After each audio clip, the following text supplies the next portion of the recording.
Hello and welcome to Vices and Volumes, a fortnightly podcast where I explore my collection of 19th century books, uncovering the scandalous, the ordinary, and the unexpectedly human stories hidden inside their pages. My name is Avril Clinton Ford and I'll be your host and guide. Imagine sending a love letter to somebody you fancy, and at the bottom, under your signature, you add P.S. I also sell bridal cutlery, plated harnesses, and sign painting at competitive rates. That actually happened in 1810, and it was published in a highly popular magazine as an example of a spectacularly bad romantic judgment. What about paying 13 pence for a guaranteed method that will make anyone fall in love with you, regardless of whether you're old, ugly, poor, or mean? The advertisement promised it would work on even the most cold-hearted person. In this episode, we're diving into Victorian letter writing, where romance required more strategy than a military campaign, where a stationery company could turn lace from a lady's bonnet into a printing plate, all after the introduction of the revolutionary penny post, which changed everything. I found all of this hidden in the pages of 4 volumes of the Chambers Edinburgh Journal. They range from 1845 to 1884. They were penny magazines bound into different styles. I picked these up in several different places, so they are all a little bit different. One is bound in black leather with a lovely ornate spine, and another one is in a soft tan leather with little flecks of red across the spine and on the front. 2 others are more plain and more worn, but I still like all of them, and the content is brilliant in them. It's so interesting. And as I was reading through the 1846 volume, I found a few articles that grabbed my attention. A 2-part article about a massive stationery factory in London called Delarue's, a terrible love letter from 1810, and an exposé of a professor selling romantic advice, and one marvelling and almost lamenting medieval letter writing. Together they paint a lovely picture of communication and of courtship in an era before telephones, before radio, before text messages, when even the typewriter was still just a dream. When I was growing up, my mother gave me a piece of advice that has stuck with me. Don't put anything in writing that you don't want read out in public.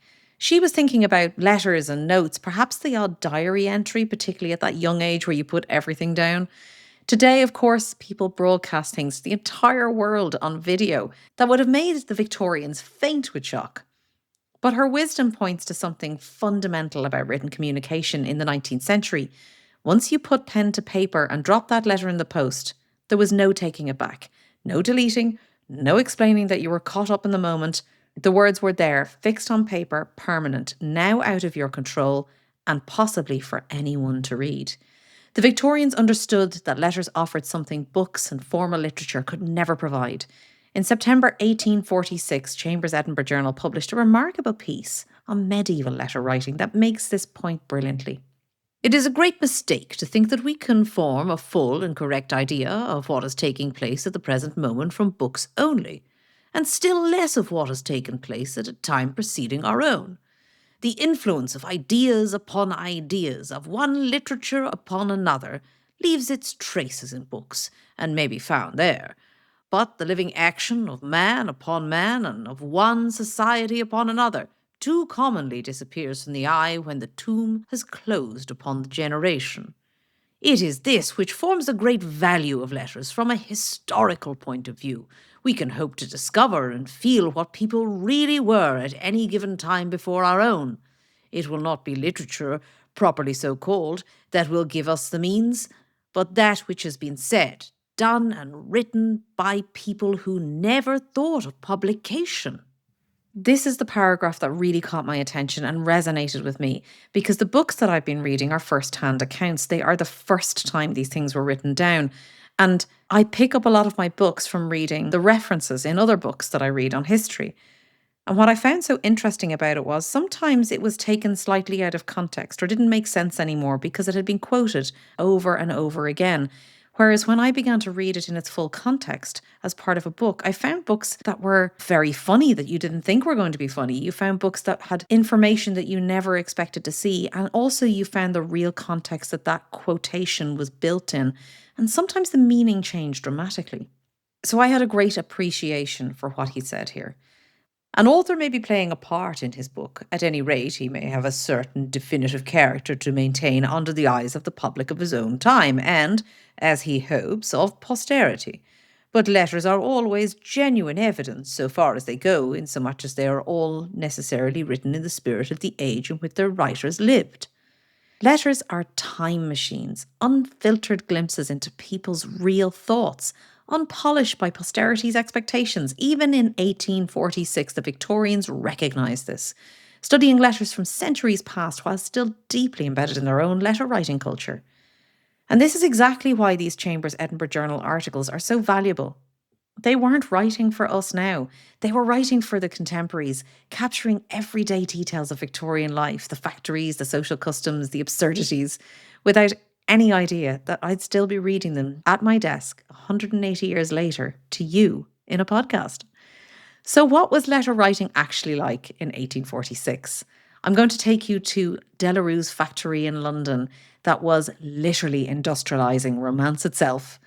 In July 1846, William Chambers of the Chambers Edinburgh Journal paid a visit to one of the most remarkable businesses in London, and his account of the journey is wonderfully vivid. "Where to, sir?" said the cabman, touching his hat and leaning from the box. "Bun Hill Row." In a moment I was off, and very speedily found myself hurrying through Clerkenwell towards the curious and classic labyrinth of streets composing of the north-east division of the metropolis. The difficulties of Chitswell Street and Barbican were past, and I was set down at a porte cochere at the limit of my exertion, as the good early hour of 11 sounded from St. Paul's. Chambers was there to explore Delarue and Company's manufacturing facility of fancy stationery, and the timing was perfect. Just 6 years earlier, on the 10th of January 1840, Britain had introduced the penny post, a revolutionary system where anyone could send a letter anywhere in the country for just 1 penny, prepaid with an adhesive stamp. Before the penny post, sending a letter was very expensive. The cost was typically paid by the recipient and varied by distance. This would have also put payment at risk. According to postal historian M. Jane Daunton in his book Royal Mail, the Post Office since 1840, a single letter could cost just as much as a day's wages for a working person. You can imagine a lot of letters were turned back. The result was that letter writing was largely the preserve of the wealthy. The penny post changed everything. The British Postal Museum and Archive records say that before 1840, about 46 million letters were sent annually in the UK. But by 1850, that number had exploded to 347 million letters. Letters were suddenly flying everywhere, and I can imagine Harry Potter's scene from the Dursleys' house, and this created an enormous demand for beautiful stationery. Let me introduce you to Thomas Delarue, an extraordinary character from Guernsey who had the uncanny gift for reinvention. Chambers describes his journey.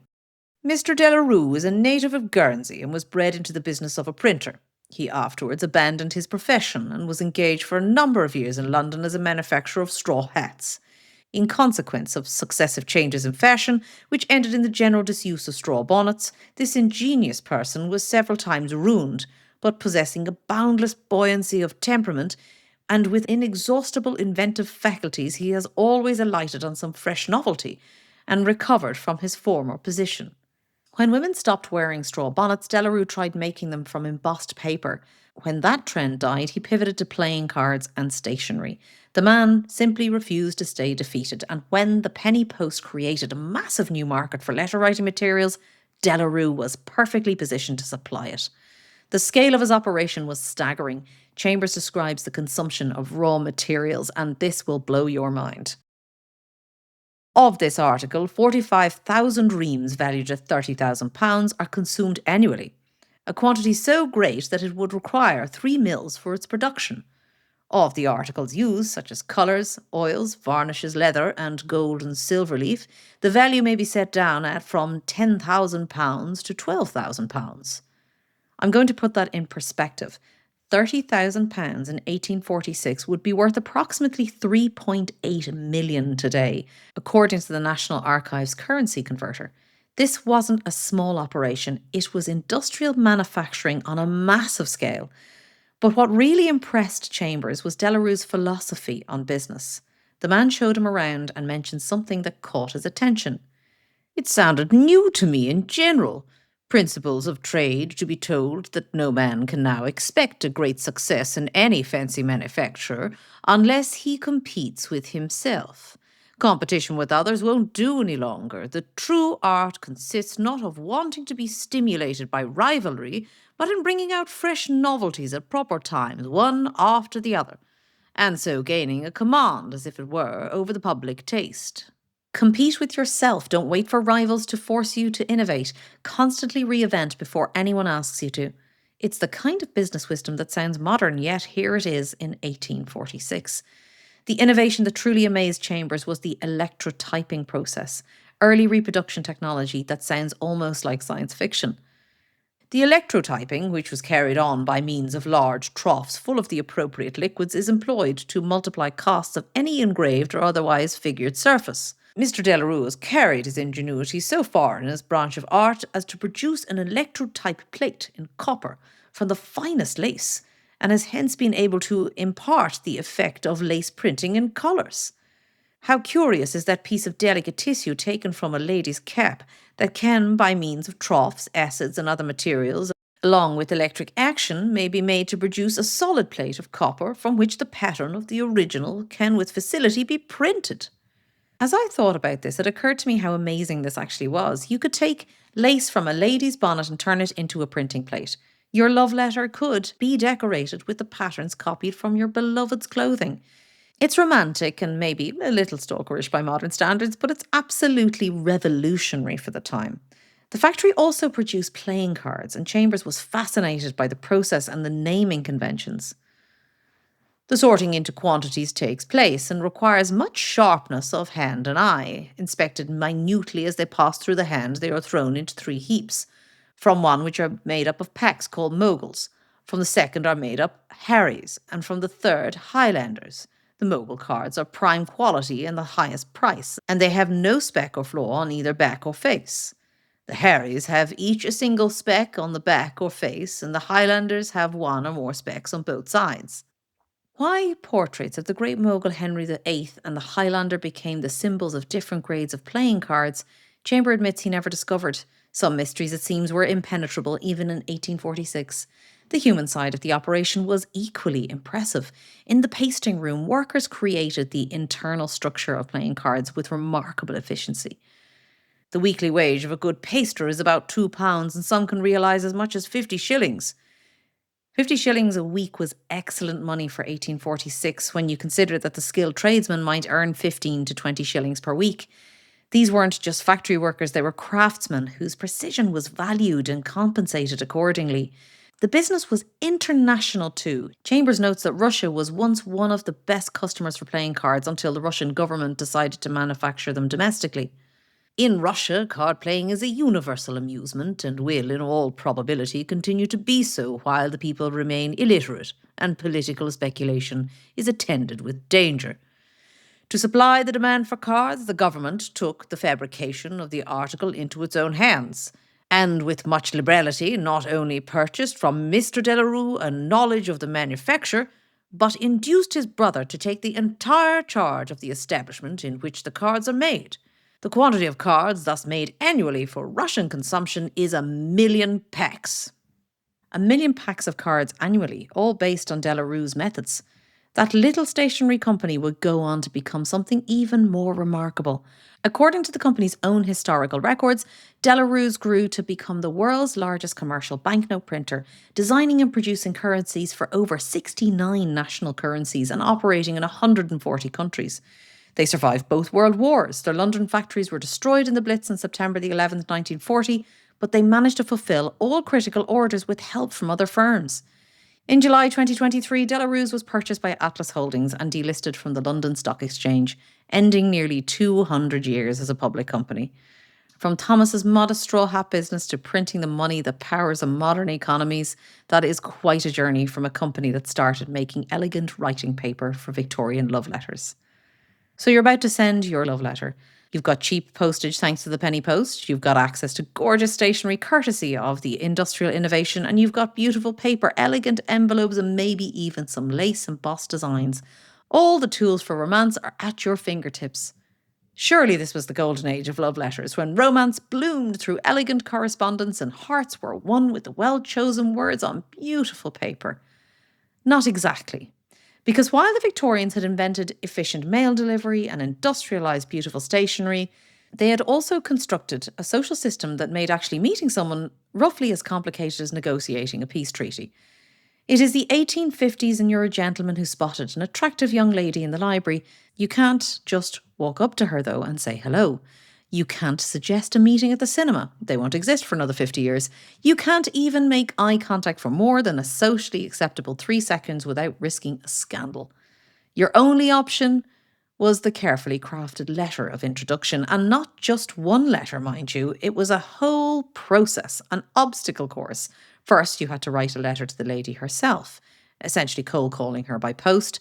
Then you had to write a second letter to her father, requesting permission to even have a conversation with her.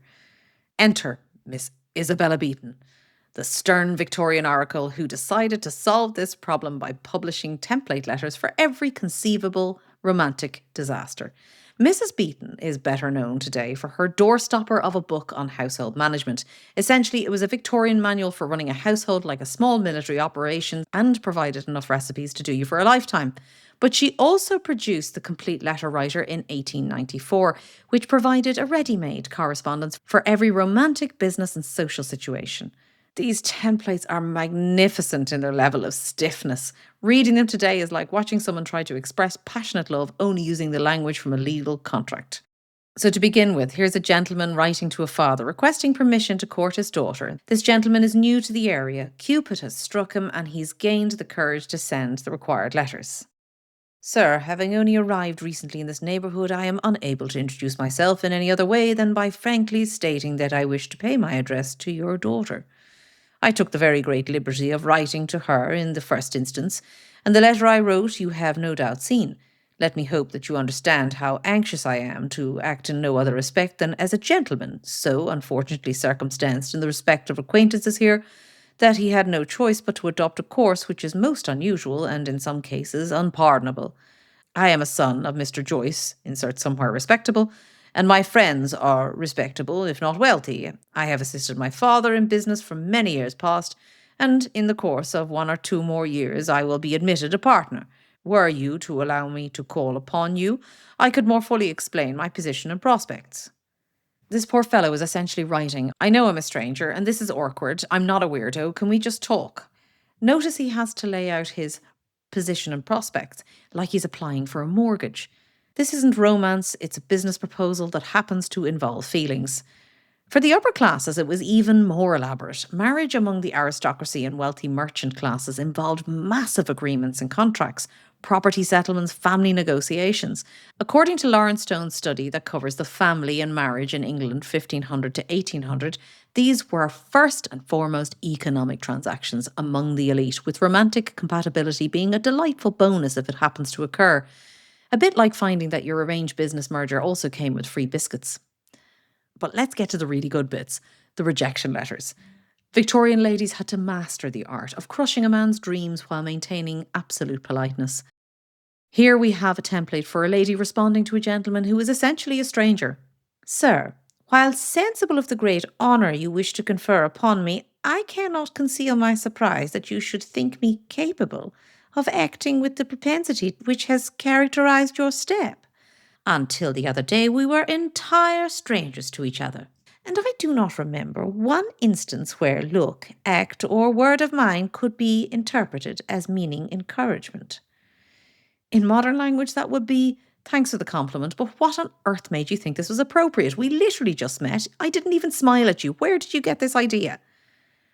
For someone she actually knew but didn't fancy, the rejection became slightly gentler, but with equal devastating effect.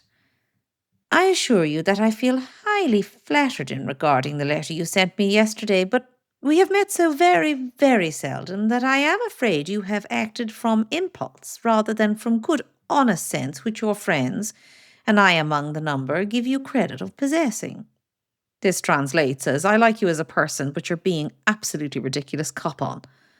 The fathers, meanwhile, they held the ultimate veto power. They could torpedo the entire romance with a single letter. If the daughter liked the person but he didn't want her to marry, that was it. It was over. If she disliked the gentleman but he needed her to marry him, well, then she had to go ahead. Mrs. Beaton offers a number of letters for the father to send in both acceptance and rejection, but this one has to be my favourite. This is the response to the gentleman who is a stranger to the family. Sir, I have been favoured with a letter from you asking permission to call upon me with a view to entering upon an engagement with my daughter. In reply, while thanking you for the confidence reposed in myself and Miss Foster, although we are total strangers, permit me to say that an interview is undesirable and any further correspondence will be unacceptable. That's the Victorian equivalent of lost phone, who dis, followed by an immediate block. But here's where it gets very interesting. The contrast between what gentleman wrote to ladies versus what he wrote to her father. These were essentially two completely different letters about the same situation. And the shift in tone between the two is fascinating. Bear in mind, oftentimes these couples barely knew each other, and the father would have been the deciding party on whether this was an advantageous marriage or not. When writing to the lady herself, Victorian gentlemen channeled their inner Byron. Miss Beaton provides a template letter, and it's pure romantic theatre. Anxious though I was before leaving to confide to your keeping a most important secret, I had to hurry away with it still untold. It is not one that can be well imparted in a letter, and certainly not one that could be entrusted to a friend, however faithful he might be.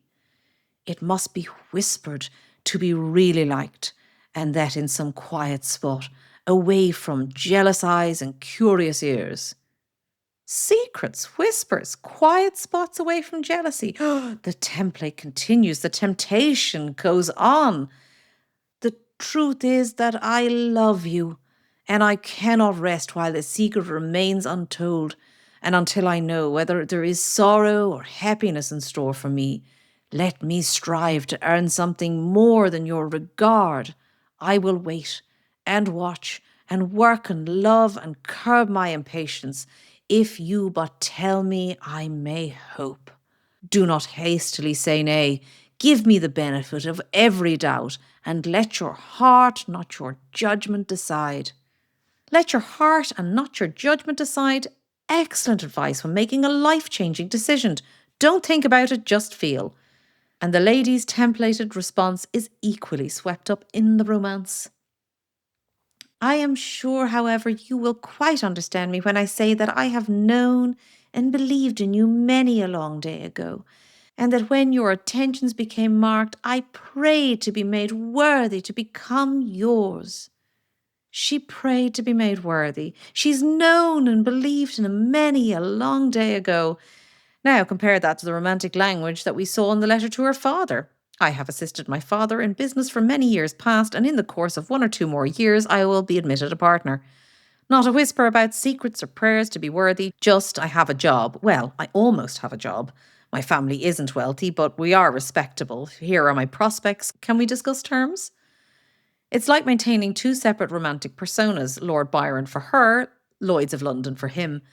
Even the romantic template has to eventually address a practical reality, and you can almost feel the mood shift when it gets to this bit. You know, I dare say, that I am not a rich man. Indeed, I am comparatively poor, but I have sufficient to maintain a comfortable home and something to spare. It's the Victorian equivalent of ending your romantic text with, by the way, my credit scored is thumbs up emoji. The absurdity is that the passionate declarations, these beautiful, romantic, poetic lines, were often based on minimal, actual acquaintance. The acceptance letter says, "It is well that we have known each other for so long," but in reality knowing each other in Victorian terms might mean you attended a few of the same social gatherings over a year or two, perhaps had 2 or 3 chaperoned walks in the park where you discussed the weather and the condition of the flower beds. Victorian courtship required you to simultaneously be as passionate and romantic hero for the lady, drawing on every novel and poem that you'd ever read, and a sensible businessman for the father, proving that you could provide for his investment. Daughter. All while being chaperoned at every turn, so you barely knew each other beyond superficial pleasantries. It's a bit like writing a passionate dating profile while also submitting a loan application, all based on having seen someone twice at the supermarket. The whole system was designed to create romantic theatre while treating the marriage as a business merger. No wonder people turned to reading romantic novels. The fiction was probably more believable than the real process. As you can imagine, not everyone had access to Mrs. Beeton's templates, and when people tried to wing it, the results could be a spectacular disaster. The Chamber's Edinburgh Journal published what they claimed was a genuine love letter from 1810, written by a Yorkshire manufacturer who had spotted a lady at a friend's house in Glasgow. The entire letter is written in a creative title case, with capitalisation that seems to follow his emotional state rather than any known grammatical rules. Dear lady, since you have been so highly recommended to me, my heart has been a stranger to rest, which induces a wish to insinuate myself into your favour by intruding on those few lines of the umbrage of your abilities. Insinuate myself into your favour under the umbrage of your abilities. It's possibly one of the most confusing romantic openings in the history of courtship. He continues, promising he doesn't mean to decoy you with such words as women do when they suckle their children, which is certainly reassuring as it compares his potential pleasure at seeing her again to a weeping hermit that has emigrated from his cave of 7 years. If you're going to compare yourself to something, I suppose a weeping hermit emigrating from a cave is, well, a choice. But here's the absolute pinnacle, the part that makes this letter truly immortal, and the piece that the Chamber's Edinburgh Journal found so amusing. Yours truly, an effectless lover and devoted humble servant, N.B. Bridle Cutlery, saddling, plated harnesses, sign painting, engraving and copperplate, printing, etc., carried on by Walker and Sons at Richmond, Yorkshire. He turned his love letter into a business card. It's the 1810 equivalent of ending a romantic message with, by the way, check out my LinkedIn and subscribe to my newsletter. This man was not going to waste good paper and postage on just declarations of love when he could also drum up a little bit of business. But where there's desperation, there's always someone ready to make a profit. And this brings us to my favourite Victorian chancers, a mysterious professor who promised to solve all romantic problems for 13pence. The story comes from Chamber's Edinburgh Journal in February 1851, written by James Paine, the editor. The 1850s was an age drunk on technological marvels, and Paine captures this perfectly. The present is an age of true wonders, and for that reason it is likewise an age of imprudent deceptions, an age of extraordinary knowledge, and therefore marvellous ignorance, an age of daring scepticism, and consequently of blind credulity. Nothing is too difficult for ingenuity to accomplish, and hollow pretension may therefore go as far as it pleases. If the once famous 7-league boots toil after us in vain upon the road, if we in Edinburgh converse this evening with a friend in London, and in compliance with his invitation go and breakfast with him tomorrow morning in Piccadilly, why not trust the ears that hear the grass grow, or in any of the other marvels of what, in the days of our youthful experience, we called romance? He even offers this brilliant comparison. If one professor of the healing art is able to amputate a limb without causing slightest pain, are we to disbelieve another who presents merely to dissolve a bunion on the foot for 13pence halfpenny? Into this deceptive landscape stepped our professor with his advertisement for Matrimony Made Easy, or How to Win a Lover. The promises were breathtaking. This is no presuming title for an announcement which promises for the moderate sum we have mentioned. Plain directions to enable ladies or gentlemen to win the devoted affections of as many of the opposite sex as their hearts may desire. The system supposedly worked regardless of your circumstances. Of the process, we are told that it is perfectly simple, but captivating and enthralling to a remarkable degree. Under its influence, anybody and everybody may be married, irrespective of age, appearance, or position. That is, however old, ugly, poor, or mean, that they may be married to, if they so will, even to the most fickle or cold-hearted. And last, though not least, the process will work upon those who are coy and difficult to please. Old, ugly, poor, mean, cold-hearted, difficult, no problem. He was promising a romantic hack for the entire social system. Paine explores the psychology behind why people fell for this, noting the almost mystical attraction some people feel for strangers. Many, too, feel an attraction that might seem magical for an utter stranger. They fancy they recognize features in their eyes never looked upon in this world before. and they take refuge from the thrilling uncertainties that haunt them in the dream of a former state of existence which has transmitted its sympathies and even its shadowy memories to the present. So what did customers actually receive for their 13 pence? Here's the crushing reality. He does not furnish a love powder, or a talisman, or a perfume, or a salve, or a potion, or a vial of vapour, or a sealed packet of electricity. All he gives you for your money is 2 superficial inches of a pamphlet, containing little more than one of our columns of letterpress, and worth, therefore, in vulgar money, a fractional part of a farthing. A leaflet. A 2-inch leaflet. After all the mystical promises, customers received a pamphlet worth less than a farthing. And his revolutionary solution? The professor correctly identified the problem. The Victorian society's rigid rules were preventing natural connections. His answer? What then does the professor propose? That we should ask one another without ceremony? That we should institute a perpetual leap year, available in its privileges both for men and women? No such thing. He offers to do all the courting himself for the entire bachelorhood and spinsterhood of the nation, and to manage the process in such a style of fascination that none can resist its influence. His theory is that everybody wants to be married, and that nothing more is requisite than an introduction. He was running a matrimonial agency with mystical marketing, and Payne has great fun explaining why this might work in France but not in England. The French, he notes, actually had successful matrimony agencies in Paris. In the midst of marriages like these, in which love, however welcome he may be, merely drops in accidentally when he comes at all. It is not surprising to find the French hymen opening up a shop on boulevards for providing husbands and wives to order. But England was different, and here Payne delivers one of the most delicious bits of cultural observation in the entire article. He notes that the French have a remarkable gravity, the ability to keep a straight face. Gravity, or the power of keeping one's countenance, is a striking characteristic of the French. Compare, for instance, the inhuman ecstasies into which the former is thrown by the spectacle of an honest man chasing his hat on a windy day, the placid satisfaction of which the latter looks on at the same escapade. An Englishman sees someone chasing their hat. Hilarious hysteria! But the Frenchman witnessing the same is calm amusement. This gravity, Payne suggests, is why matrimonial agencies could work in Paris. In Paris, we speak by the card. That would be the least noticed part of the street.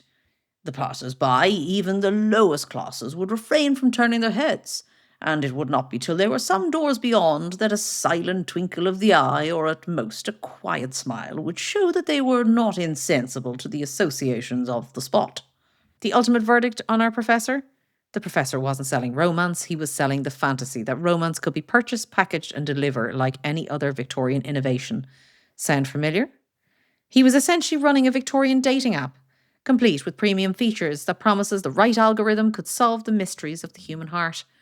We might laugh at the 13-pence pamphlet, but how many people have paid for dating app subscriptions hoping that algorithms or premium features will finally crack the code of human connection? The Victorians fell for it. We fall for it now. The packaging changes, but the fundamental challenge and the desperate hope that someone has figured out how to make love easy remains constant. And now can you see why I was so captivated by these articles? It is a complete ecosystem of Victorian romance, from the industrial marvels that produced the paper to the elaborate social dances performed upon it, right down to the charlatans who promised to make it all unnecessary for the low price of 13 pence. What strikes me most about these stories is how recognisable the fundamental challenges still remain. We still have dating apps instead of letter-writing guides, and we swipe right instead of requesting permission from fathers, but we're still trying to make genuine connections in an increasingly mediated world. The technology has changed, but the human heart, with all its awkwardness, desperation and hope, remains beautifully, frustratingly constant. Whether you're a Yorkshire manufacturer advertising bridal cutlery at the bottom of your love letter, or somebody with a startup link in your dating profile, we're all just trying to connect while navigating the social constraints of our time. Perhaps the most charming thing about these Victorian stories is their earnestness. From the formal language and the elaborate protocols, these people took love very seriously. They invested time and thought and their best stationery in the pursuit of human connection. In our age of instant communication, there's something a little bit more touching about the deliberate ceremony they brought to romance, the careful choice of paper, the elegant penmanship, the patient wait for a reply. My mother's advice, don't put anything in writing that you don't want read out in public, seems a little quaint now, but perhaps there's wisdom in that Victorian irreversibility. When you knew you couldn't take back your words, when there was no delete button, you chose them a little more carefully. You meant what you said, and maybe, just maybe, the words were worth more. Until next time, may your love letters never include business advertisements. May your proposals require only one letter rather than an entire legal negotiation. And may you never be mistaken for a weeping hermit emerging from a cave. This has been Vices and Volumes. I'm Avril. Thank you for listening. If you're enjoying Vices and Volumes, please subscribe on Spotify, YouTube, or wherever you're listening. Leave a rating or a review, share an episode with a friend, or leave a comment. You can also follow along on Instagram, Facebook, and TikTok at Vices and Volumes, or visit the website vicesandvolumes.com. Your engagement is what helps the podcast to grow and reach more people who love these stories as much as we do. This podcast started as a passion project, a way to share books I love and stories that fascinate me, and it's genuinely become one of my favourite things to do. I love connecting with people who share the curiosity about the past, and knowing you're out there listening is the best part of doing this.